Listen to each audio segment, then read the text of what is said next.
Então, pessoal, hoje é a aula 4 de 10 do Conhecendo Jesus através do Evangelho de João. Eu sou Ricardo Moreira, professor, e essa é uma ação da ELI, Escola de Liderança e Ministério da Primeira Igreja Batista de João Pessoa. Nós já tivemos 3 aulas, e nas 3 aulas a gente viu, assim, na primeira aula, esses assuntos: Jesus, o princípio, o relato de João e o testemunho de João Batista. E hoje a gente vai ver o primeiro eu sou com um adjetivo: eu sou o pão da vida. Né? Na primeira aula, a coisa mais marcante que deveria ficar na mente de todos nós, a coisa talvez mais importante da Bíblia inteira. A Bíblia é toda importante, por isso que até é um erro meu falar isso. Porque a Bíblia, ela se defende e diz assim que a gente não deve colocar um tio nem tirar uma vírgula da Bíblia inteira. Então, até essa frase que eu disse é errada. Mas, assim, uma coisa muito importante da Bíblia é esse começo do Evangelho de João, que diz assim: ache no princípio que era a palavra. João está falando de Jesus, é um princípio antes do princípio da Bíblia, que é Bereshim. Bereshim é hebraico, lá do Gênesis. Esse princípio é antes de existir qualquer coisa, que Deus criou tudo. Mas antes de Deus criar tudo, então, um princípio anterior a isso era Deus. Jesus já estava lá. Então, o enlace de João é antes do começo de tudo. Então, isso é a coisa mais importante de ficar da primeira aula. Da segunda aula, a coisa mais importante para a gente ter em mente, ter ficado guardado, é que, a partir de Gênesis 3, a gente nasce criatura de Deus e não filho de Deus. A gente nasce com uma sementezinha do pecado. E a gente só se torna filho de Deus quando a gente acredita que Jesus Cristo é o nosso Senhor e Salvador. Na aula 3, foi o testemunho de João. João, o evangelista, diz assim: houve um homem enviado de Deus, cujo nome era João Batista, que veio para dar testemunho, para testificar da luz, para que todos creiam em Jesus. E João Batista não era a luz, mas ele testificou da luz, que era de Jesus. E a gente encerrou a aula 3, a aula passada, quando Jesus começou, ele falou, ele que tinha a propriedade, só ele, um judeu, não falava a palavra eu sou. Um judeu, ele tinha muito receio, muito medo de falar a palavra eu sou, porque o eu sou, e a gente viu até as letrinhas que era eu sou, a gente nem sabe essa pronúncia, como foi que Jesus disse, porque são 4 consoantes, mas Jesus falou eu sou porque ele tinha autoridade de falar, porque ele era o próprio Deus. E isso está conectado com o Antigo Testamento. O Antigo Testamento, quando Moisés conversa com Deus lá no Monte Sinai, e pergunta: Deus, e quando eu chegar lá para livrar o povo, o que é que eu vou dizer? Quem és tu? Aí ele diz: Moisés, vai e diga que eu sou. Então, o mesmo eu sou. E eu disse até a vocês, e aqui eu trago, Jesus, quando vai ser preso pelos romanos, Jesus sabia, né, de todas as coisas. Está lá em João 18, diz que se adiantou e disse assim: a quem buscai? Responderam-lhe: a Jesus Nazareno. Disseram-lhe: Jesus, aí disse-lhe Jesus: eu sou. E quando disse isso, veio o finalzinho: eu sou, recuaram e caíram por terra. É tão forte o eu sou de Jesus que caíram por terra. Isso é Jesus. Jesus é Deus, né? E hoje, o eu sou, no Antigo Testamento, não vinha com nenhum adjetivo, não vinha com nenhum adjetivo. Eu sou, é tão completo, que você dizer assim, eu sou o Salvador, é pouco. Eu sou o Criador, é pouco. Eu sou aquele que traz vida, é pouco. Eu sou aquele que traz alívio nas vidas, é pouco. Eu sou aquele que vocês esperavam, é pouco.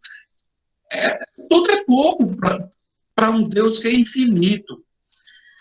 Mas Jesus, que andou com a gente aqui, a gente, raça humana, aqui na Terra, ele, sabendo das nossas deficiências, de nossas curiosidades, depois que ele se identificou com a gente, ele, ele, ele, ele tinha autoridade, então ele pegou e disse assim, ele usou 7 adjetivos, ele quis usar, então ele usou, ele tem essa autoridade. Então, o primeiro adjetivo, ele disse assim, ele se lembra que ele só precisava dizer assim, eu sou, mas quis ele dizer assim, eu sou alguma coisa, e a gente vai estudar hoje o primeiro eu sou que ele disse, e a primeira coisa que ele disse foi, eu sou o pão da vida, né?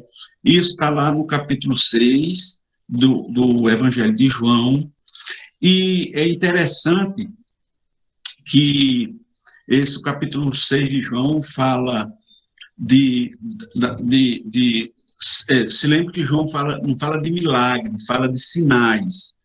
Ele fala de alguns sinais, porque o sinal, João é muito inteligente, e porque quando você fala em milagre, você quer o milagre, e João, quando usa a palavra sinal, ele diz assim, o sinal é que aponta o milagre é Jesus Cristo, né? Então, o primeiro sinal Jesus transforma 5 pães e 2 peixes, onde multiplica, e comeram 5.000, e ainda sobrou 12 sacos. Agora, só que todos os evangelhos, todos os 4, relatam Mateus, Marcos, Lucas e o próprio João. Sendo que Mateus e Marcos relatam ainda, sim, aí Jesus caminha sobre as águas, e depois tem outra multiplicação de pães, que é relatada apenas por Marcos e Mateus, né? Aí, nessa segunda multiplicação, são 2 multiplicações que acontecem na Bíblia. Ele multiplica 7 pães e alguns peixes. Nessa segunda multiplicação, 4.000 comeram e sobram 7 sacos, né? E aí, depois que acontece isso, vem o primeiro grande sermão de Jesus para as pessoas. Vamos estudar isso hoje, né? Na primeira multiplicação, Jesus levanta os olhos e olha uma grande multidão e diz para Filipe, Jesus sabia, né? Mas é o diálogo dele. Onde compraremos pão para esses comerem? Mas dizia isso para o experimentar. Claro que Jesus sabia, porque ele bem sabia o que havia de fazer. Filipe disse, 200 dinheiros de pão não lhe bastarão para que cada um desses tome um pouco. E André disse, está aqui um rapaz que tem 5 pães e 2 peixinhos. Mas o que é isso para tantos? E aí Jesus manda se assentar e diz que existe relva, quer dizer, grama, e se assenta, e eram quase 5.000, e Jesus tomou os pães, deu graças e repartiu pelos discípulos, deu primeiro para os discípulos, e igualmente também os peixes, e saíram distribuindo, e todos foram saciados, e sobraram 12 sacos, né? 12, isso tem a ver com as 12 tribos de Israel, os 12 apóstolos, mostrando essa grande multiplicação, né? Jesus aí começa a mostrar para o povo que ele era o próprio Deus. Eu estudei muito para vocês terem ideia. Vejam esse desenho que vocês vão entender o que foi que aconteceu. Aqui vocês vão entender. Vejam o mar da Galileia Aí eu tirei do Google Maps mesmo. Veja, aqui nessa setinha vocês vão ver onde era a cidade de Cafarnaum, né? Essa imagem aí é a imagem da sinagoga de Cafarnaum, que certamente foi aí que Jesus pregou. O sermão que a gente vai ver daqui a pouco foi aí que Jesus pregou, porque só existe essa Cafarnaum era uma cidade muito pequena, e só existe essa sinagoga. Então, certamente foi aí que Jesus pregou, né? E foi aí que Jesus encontrou Mateus, que era um publicano, né? Que está relatado lá em Lucas, né? E depois disso saiu viu um publicano chamado Levi, que é Mateus, ou Matateus, né? Assentados na recebedoria, e disse: segue-me. E ele, deixando tudo, levantou e o seguiu. Fez Levi um grande banquete em sua casa, e havia ali uma grande multidão de publicanos e outros que estavam com eles à mesa, né? Aí veja, a primeira multiplicação dos pães foi nessa cidade de Betsaída. Não existe mais essa cidade, existe somente as ruínas dessa cidade. É mais ou menos nessa localização que eu estou lhe dizendo. Então, nesse pontinho preto. Então, veja, Jesus fez a primeira. Existiam quase 5.000 pessoas nesse local. Jesus faz a multiplicação dos 5.000 peixes, dos 5 peixinhos e dos 2 peixes, quase 5.000 pessoas comem. Depois eles caminham mais ou menos 800 metros, como do Busto até o Hotel Tambaú, até o Mar da Galileia, certo? Aí a Bíblia relata que Jesus ordenou que os apóstolos entrassem no barco e fossem para Cafarnaum. E ele subiu para o monte para orar. Então, Jesus subiu para o monte, ele foi a pé, deve ter andado mais ou menos 800 metros de novo, subindo ali, e ele mandou os apóstolos irem ali.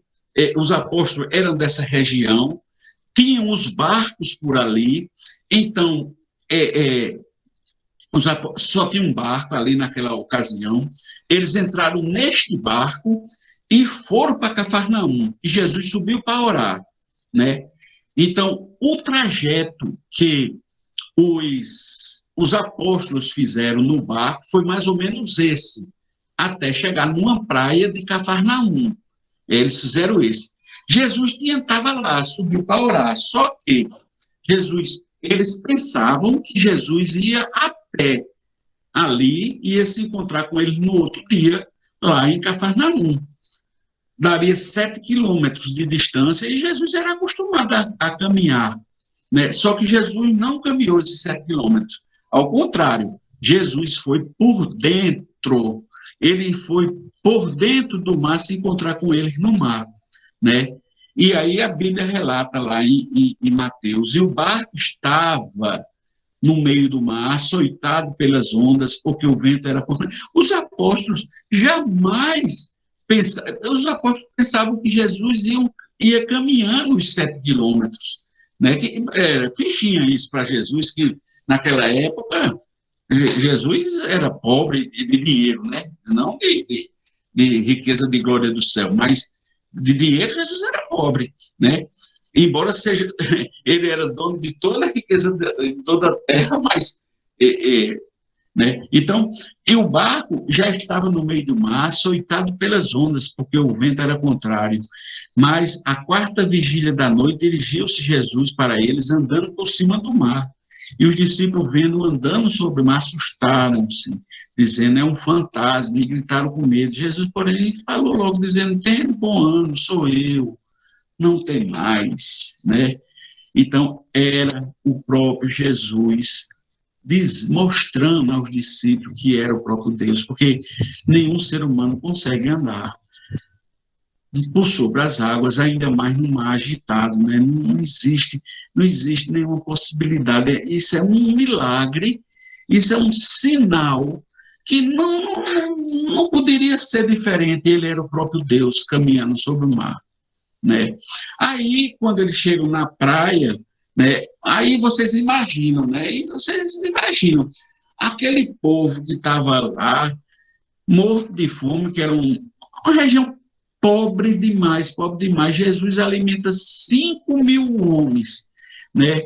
O povo, olha, preste atenção, o povo, além de pobre, um povo que esperava ver Deus.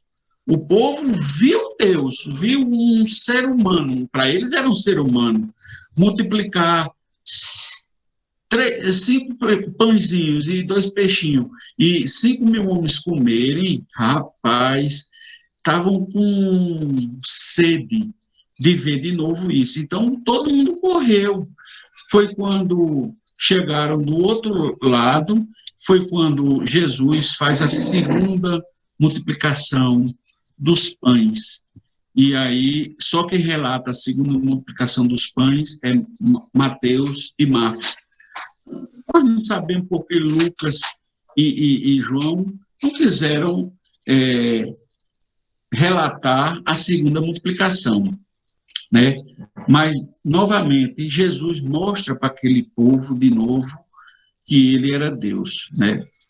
Então, houve 3 milagres, né? 2 multiplicações e uma caminhada de Deus. E o povo, assim, eles correram, porque eles chegaram lá onde Jesus estava e viram que estava lá o barco e não estava Jesus e correram para o local que eu tinha mostrado. E agora, aí vem a primeira questão da gente, né? Depois que Jesus alimenta 5.000 pessoas, né? As pessoas correm para ver novamente o milagre. E é isso que eu aprendi de novo com a pessoa que me cuidou de mim logo quando eu fui novo convertido, o pastor Alexandre Chimene. Ele diz assim, que muitas pessoas vão atrás do milagre e não no dono do milagre, né? E ele diz assim, é por isso que o diabo consegue muitos adeptos, porque alguns milagrezinhos, assim, efeitos sobrenaturais, o diabo também consegue fazer, sabe? Ele tem algum tipo de poder, e por isso que ele consegue arregimentar algumas pessoas, porque as pessoas estão atrás do milagre e não do dono do milagre, e a gente tem que tomar cuidado disso. Por isso que Jesus diz assim, na verdade vos digo, que me busqueis, não pelos sinais que vistes, mas pelo que comeste do pão e vos saciastes. Trabalheis não pela comida que perece, mas pela comida que permanece para a vida eterna, a qual o Filho do Homem vos dará, porque a este o Pai o selou, né? Muitos buscam o milagre, não Jesus. Isso explica porque muita gente fica mudando de igreja, fica pulando de igreja, porque aquela igreja ali tem o dom de profecia, muito ali tem o dom de não sei o quê, ali tem o dom de não sei o quê, não sei o quê, não sei o quê, não sei o quê. Não. Por quê? Porque não estou julgando nenhuma igreja, nem estou julgando que o dom é bom, não estou julgando isso. Eu estou dizendo que a gente tem que procurar Jesus e não o dom de Jesus, não só a manifestação de Jesus, né?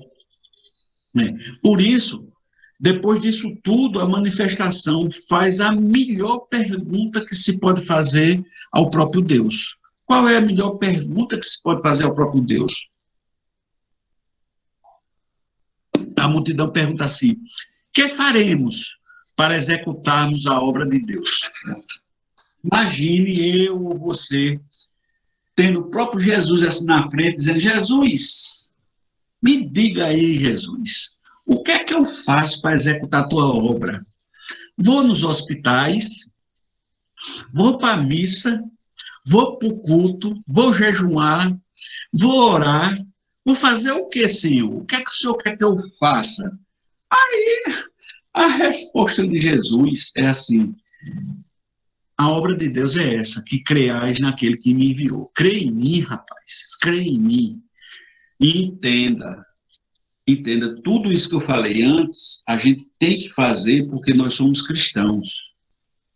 Mas a obra de Deus é crer em Jesus. Rapaz, que lição Jesus dá.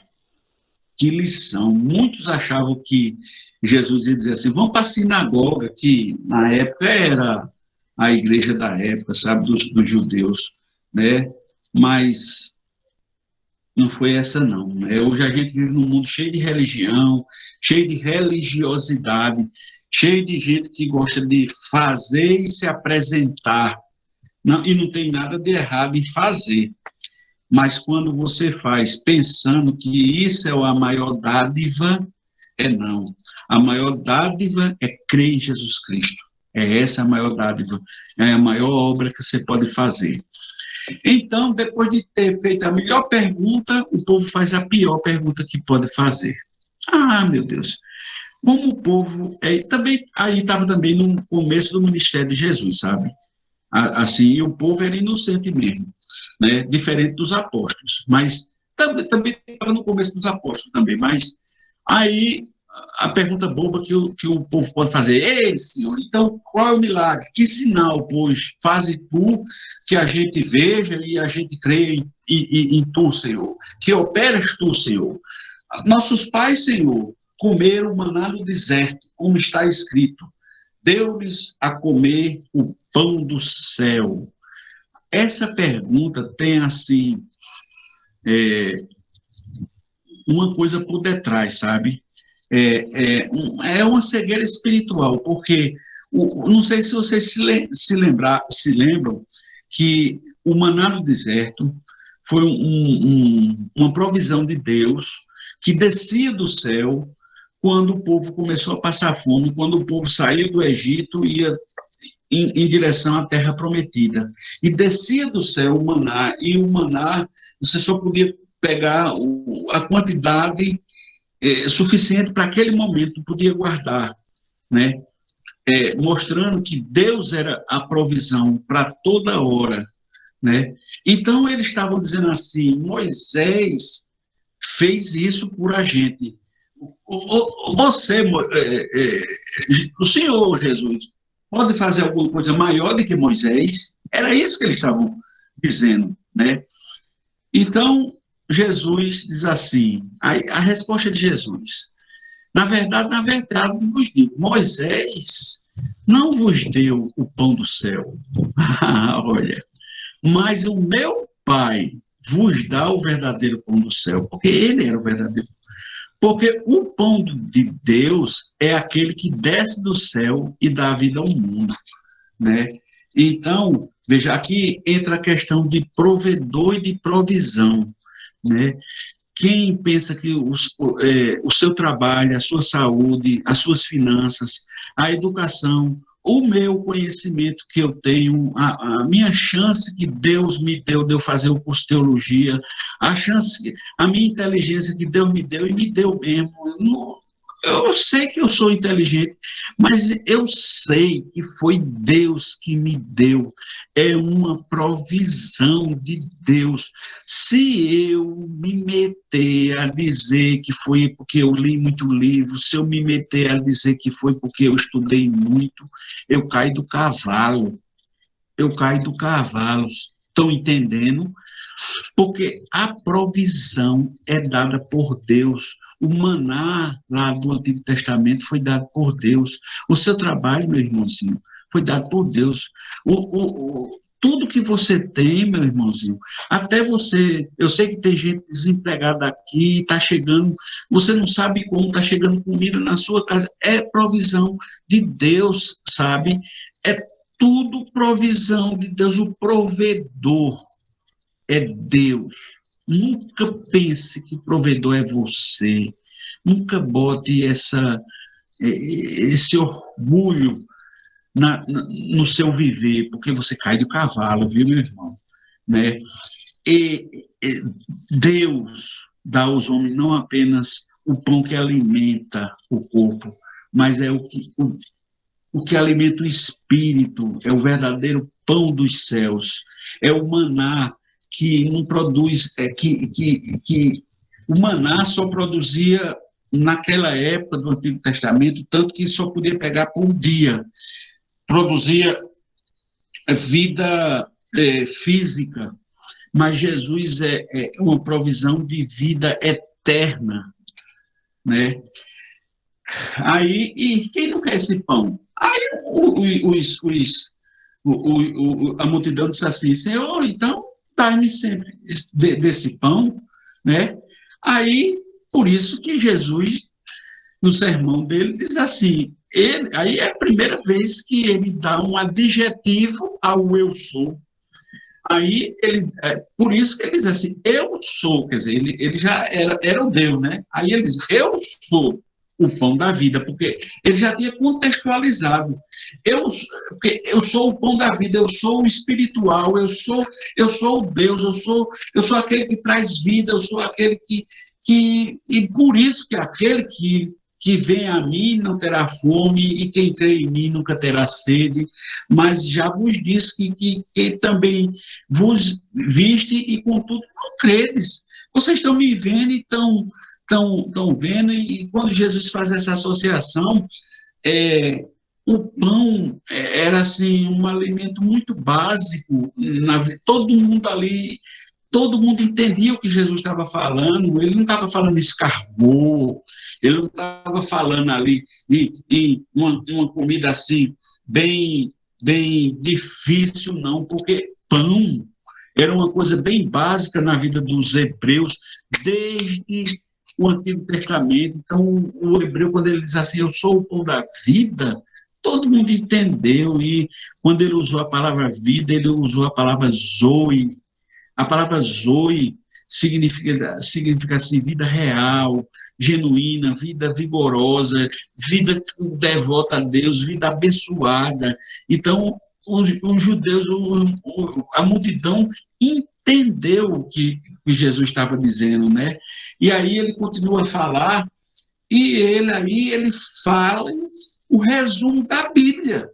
Jesus dá o resumo da Bíblia nessa passagem de João, diz assim, todo o que o Pai me dá virá a mim, e o que vem a mim de maneira nenhuma o lançarei fora, porque eu desci do céu não para fazer a minha vontade, mas a vontade daquele que me enviou, e a vontade do Pai que me enviou é esta, que nenhum de todos aquele que me deu se perca, mas que eu ressuscite no último dia, porquanto a vontade daquele que me enviou é esta, que todo aquele que vê o Filho e crê nele tem a vida eterna, e eu o ressuscitarei no último dia. Pronto. Esse é o resumo da Bíblia. Você, se não entender a Bíblia, não precisa, olhe, lê a Bíblia todinha. Mas se você não lê a Bíblia em nadinha, se você lê todo dia esses 3 versículos aí, e você entender isso daí, você entendeu a Bíblia inteira, né? Que a salvação é um favor imerecido, nós não merecemos, mas Deus quis nos dar. Por sua vontade, ele se fez carne, habitou entre nós na forma de Jesus. Jesus é a fonte de salvação. Ele é o próprio Deus, e por isso que ele diz assim, todo o que o Pai me dá, ele mesmo se dá, e ele não vai desprezar, porque ele se dá a si próprio. Como é que ele vai desprezar? Né? Segundo, ele tem uma razão do porquê Jesus não lança ninguém fora, porque ele desceu do céu. Se ele desceu do céu, ele foi enviado por Deus Pai com um propósito, ele obedece Deus Pai, eles estão em sintonia. Para quê? Para ressuscitar junto. A última coisa a ser vencida é a morte. Então, ele é uma coisa conjunta. Tudo isso é porque a vontade do Pai é que todos os que vierem ao Filho sejam aceitos e não se percam. E todos os que virem o Filho e crerem nele receberão a vida eterna. Pronto. É o resumo da vida. Aí, os judeus que estavam ali presentes e que não queriam perder o status, né, murmuravam. Dizia assim, murmuravam, pois, deles, os judeus murmuravam, porque disseram, eu sou o pão que desceu do céu, quer dizer, os judeus que sabiam o Antigo Testamento, sabiam sobre o maná, que foi o maná que desceu do céu, diziam assim, olha, na cabeça do judeu, dizia assim, oxe, Jesus está dizendo que é o maná de Deus, né? Aí o judeu dizia assim, não é esse Jesus, filho de José, cujo pai e a mãe nós conhecemos? Como, pois, diz ele descido do céu? Os judeus não queriam aceitar, até hoje não aceitam, que os judeus atuais judeus, os judeus não cristãos, eles usam esse argumento, esse mesmo argumento eles usam para não aceitar Jesus como Deus. Eles dizem, não, o Jesus tem pai, era uma pessoa da tribo de Judá chamado José. Então, ele não é. Então, eles usam esse argumento. E nós sabemos que José era um pai adotivo, né? Um pai amado adotivo, né? E eles usam esse argumento, né? Eles representavam o Sinédrio, né? E eles, assim, eles criticavam. Por isso é que eles falavam. E por isso, minha gente, é que Mateus, quando ele abre o livro dele, Mateus, ele fala da genealogia, ele fala da genealogia, ele mostra Jesus como filho de José, mesmo porque naquela época, por adoção, ele seria filho legítimo. E quando Lucas fala, ele fala pelo lado de Maria, porque Maria também é descendente da tribo de Judá. Então, não tinha jeito de Jesus não ser da tribo de Judá, né? Mas Jesus conhece tudo, aí Jesus diz assim, não murmureis. Olha, vocês estão murmurando assim, não murmurei entre vós, não faça isso não, faça isso não. Ninguém pode vir a mim se o Pai que me enviou não o trouxer. E eu o ressuscitarei no último dia. Está escrito nos profetas. E serão todos ensinados. Olha, preste atenção agora. E serão todos ensinados por Deus. Essa passagem é importante. Portanto, todo aquele que do Pai ouviu e aprendeu de mim, não que alguém visse ao Pai, a não ser aquele que é de Deus. Este tem visto ao Pai. Na verdade, vos digo que aquele que crê em mim tem a vida eterna, né?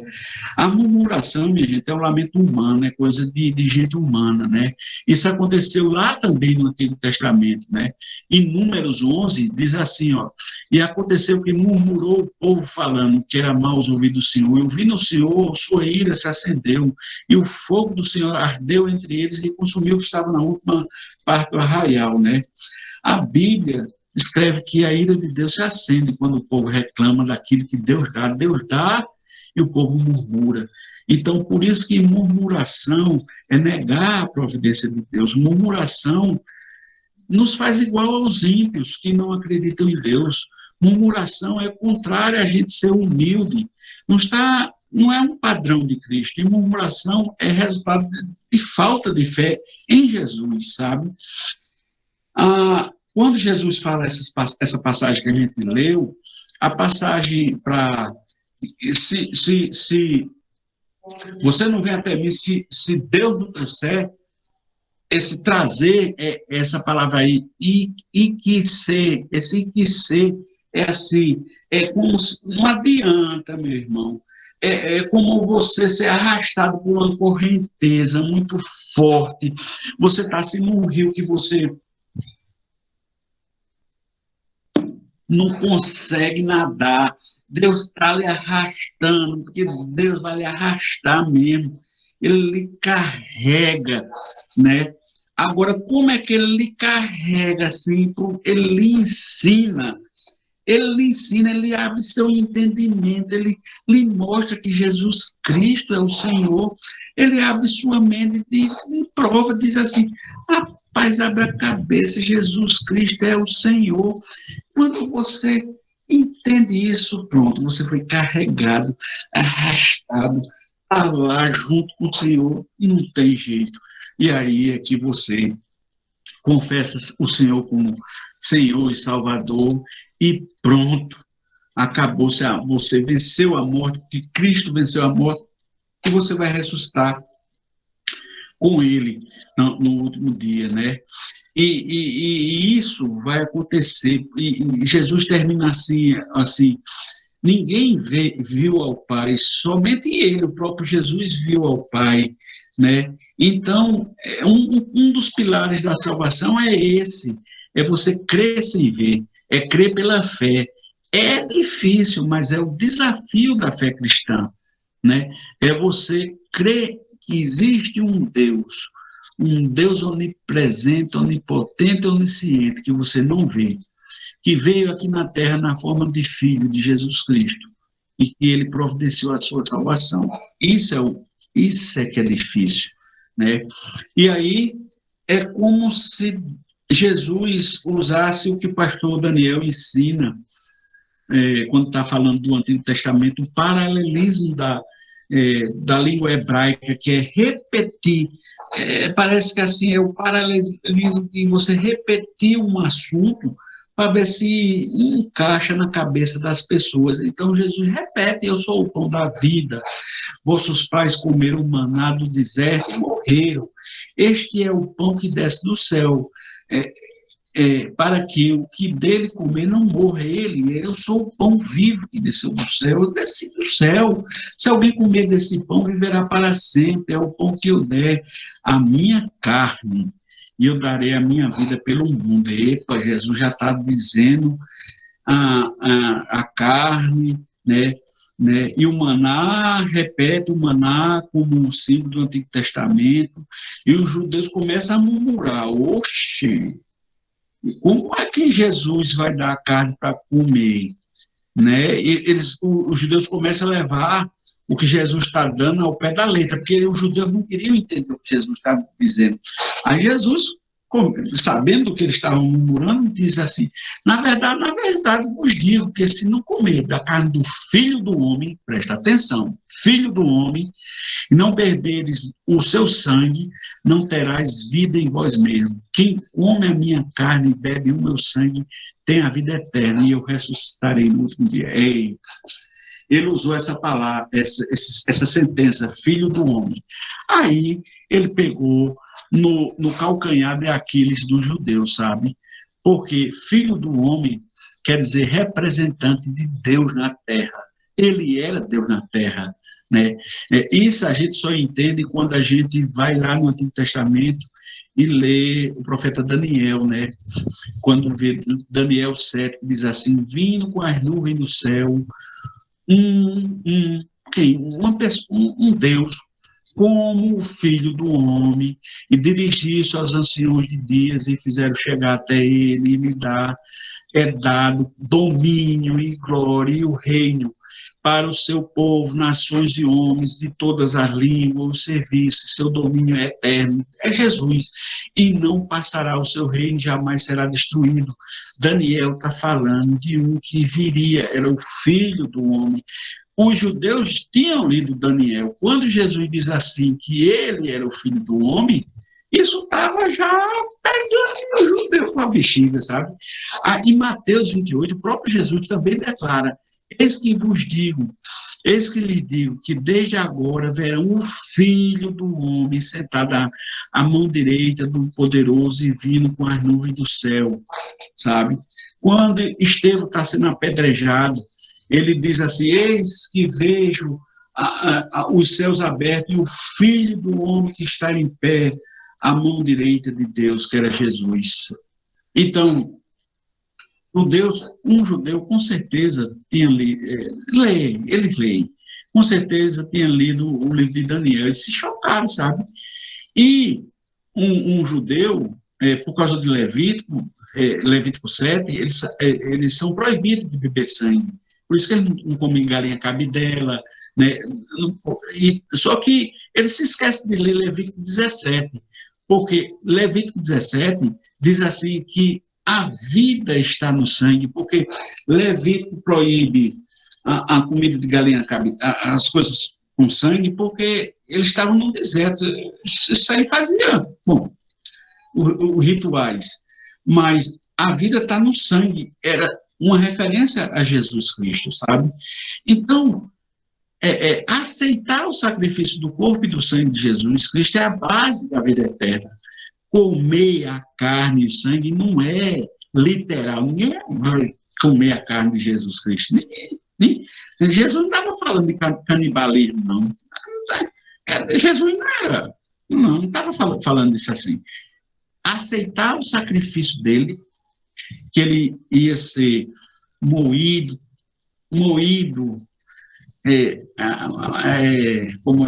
açoitado, como diz Isaías, lá naquela cruz, isso que é comer e beber o seu sangue, é aceitar aquele sacrifício.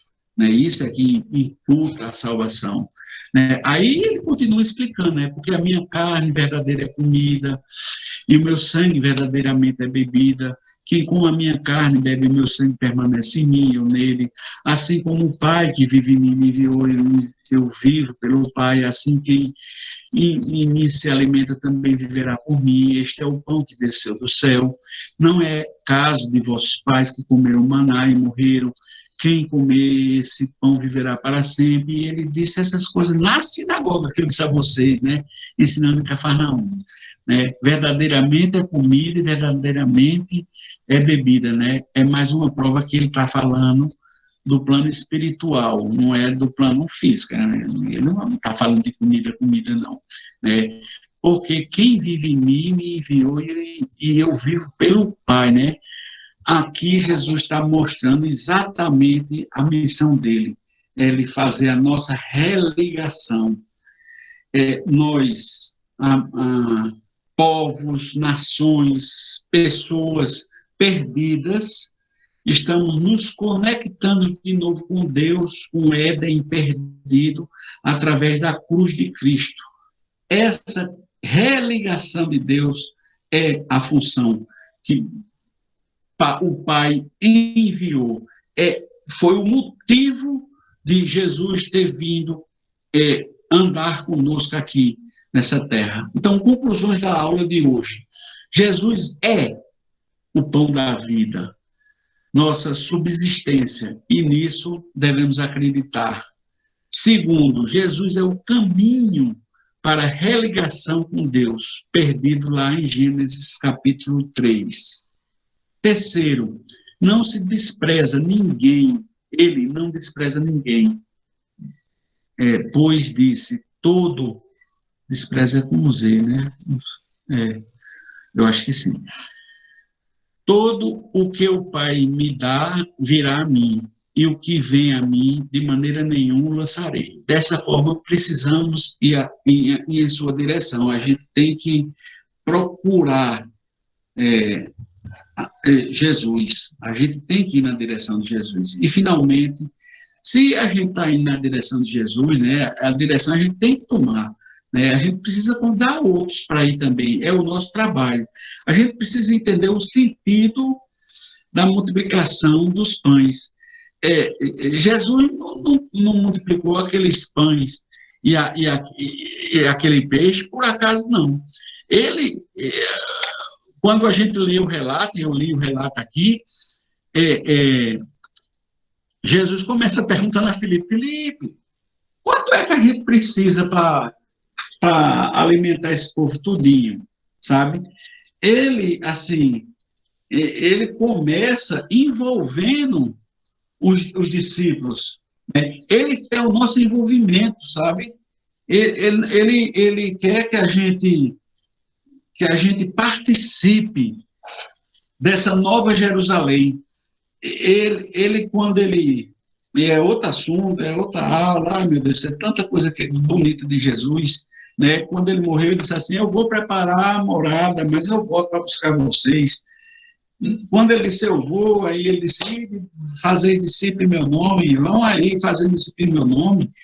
Na Nova Jerusalém que ele está lá preparando, ele conta, né? Ele não precisa, mas ele conta o nosso trabalho, né?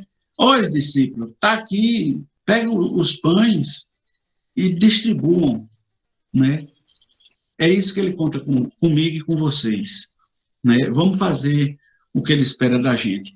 E a semana que vem tem mais, né? semana que vem tem mais. Então, é isso que a gente tinha para dizer hoje, e aí a gente abre para as perguntas e para quem quiser acrescentar mais alguma coisa. Vamos lá, minha gente, quem quer acrescentar, quem quer falar mais?